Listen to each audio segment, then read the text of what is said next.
Reka nkwifurize ibihe byiza mukunzi wa Ituze 250 nkwifurize kurushaho gukomeza kugubwa neza birenze ku byo wari ufite, kandi niba utanameze neza nakubwira nti rwose Imana irahari kandi biraza kugenda neza. Ni ikibazo cy'igihe, ibintu byose ujye ubiha igihe kizajya kibikemura. Birababaza ariko noneho iyo bikemutse bishimisha kurushaho. Reka rero twigarukire mu myidagaduro. Ngewe narababwiye ngo ndi Queen of Trends, wa muntu ubagezaho amakuru acaracara kandi amakuru agezweho ku buryo wicara uyicaranye ibintu byose bikarushaho kugenda neza. Iyi ni Ituze 250. Niba utarakora subscribe wayikora kugira ngo ujye urushaho kumenya ibigezweho. Nta mpamvu yo kubaho uri aho ngaho utazi igihugu kirwana n'ikindi, kandi ngewe mpari ndahari cyane. Rero reka uyu munsi tunyarukire mu myidagaduro, turebere hamwe uko umupira w'amaguru byifashe hagati y'ikipe y'Amavubi. Amavubi rero byaje kuba byagenda nabi. Ese wakwibaza uti byagenze bite? Inkuru iri kuri Kigali Today iravuga iti u Rwanda rwatewe impaga mu mukino wo gushaka itike y'igikombe cya Afurika. Inkuru rero itanejeje ku ikipe y'igihugu y'Amavubi.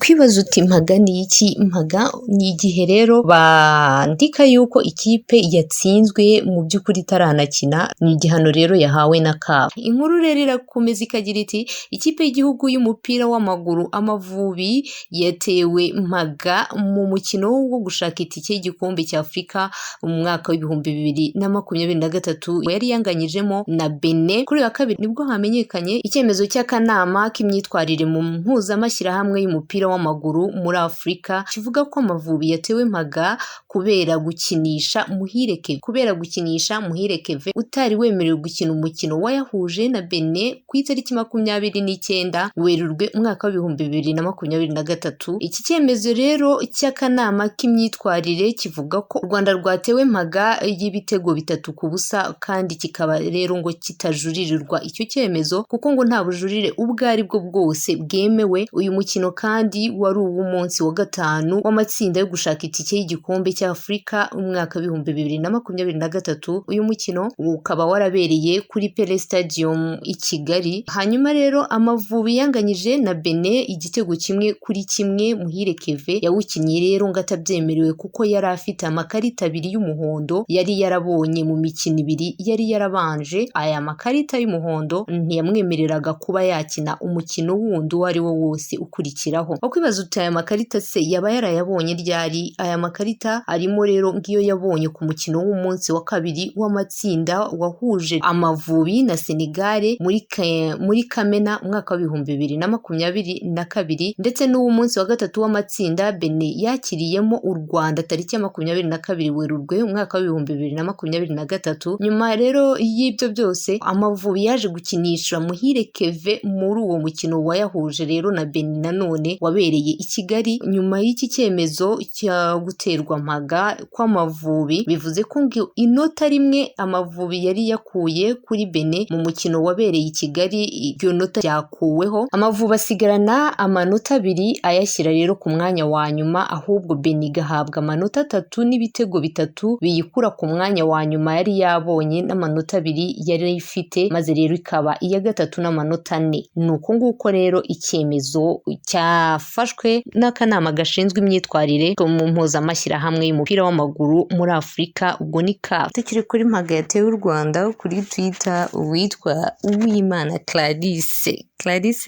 yagaruye ifoto rya Minisitiri wa Siporo aganira n'abakinnyi b'Amavubi. Ubwo nguwo ni Munyangaju Olo Mimosa. Icyo gihe aganira n'Amavubi yarayabwiye ati Benin yo tugomba kuyumvisha. Rero niyo foto yagaruye Clarisse Uwimana kuri Twitter. Ni ifoto rero yagiye igarukaho cyane n'abantu batandukanye bagenda bavuga bayiteraho komenti. Uwa mbere yaje yitwa Ali Kanyankore, rero yavuze ati tuyumvisha iki ahubwo ko itwumvishije, ngo ngaho Huye nta bushobozi bivuye kuri Benin, ngaho gukinira Kigali Pele Stadium nta mufana, ngaho guterwa forfait, wagenda Benin ahubwo uratwumvishije, ngo nuko tutumva. Hanyuma rero uwundi witwa Rugamba Innocent nawe yaje aravuga ati byabaye cyane rwose. Akenshi iyo uri mu bintu byinshi ukivanga muri details zose ngo hari igihe utegwa mu kuvuga. Uyu yabwiraga Clarisse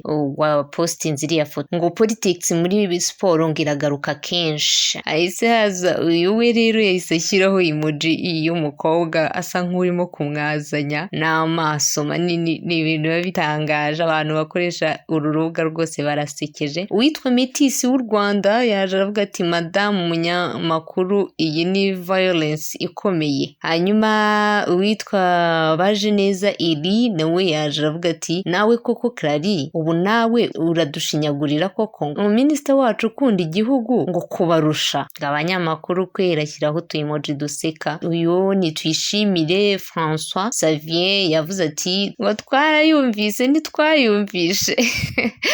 Hanyuma rero uwitwa Karera ka Kayihura nawe yaje aravuga ati ikibazo gikomeje gushyirwaho kitari. Uyu yitwa Jean Bosco Hagenimana yavuze ati kuvuga nanjye nabishobora pe niba ari ukuvuga. Hanyuma rero uwitwa Desire Okelo yavuze ati siporo yacu yatembanywe n'inkangu ubu ngo iri mu gishanga. Siporo yacu yatembanywe n'inkangu ngo biri mu gishanga. Ariko sha Desire ibi bintu ni ibiki? Uwitwa Alfred Hitimana araza aravuga ati ururimi ni inyama yigenga. Hanyuma rero uwitwa Va ku bantu aravuga ati birangiye Bene itubereye umwarimu. Bienvenue yavuze ati birangiye rero itwumvishije, ntago tukiyumvishije, birangiye itwumvishije. Uwiyise Brotherhood kuri Twitter aravuga ati cyangwa yabikoze. Bene ni nkaho yakavuze ati cyangwa Bene niyo yabikoze.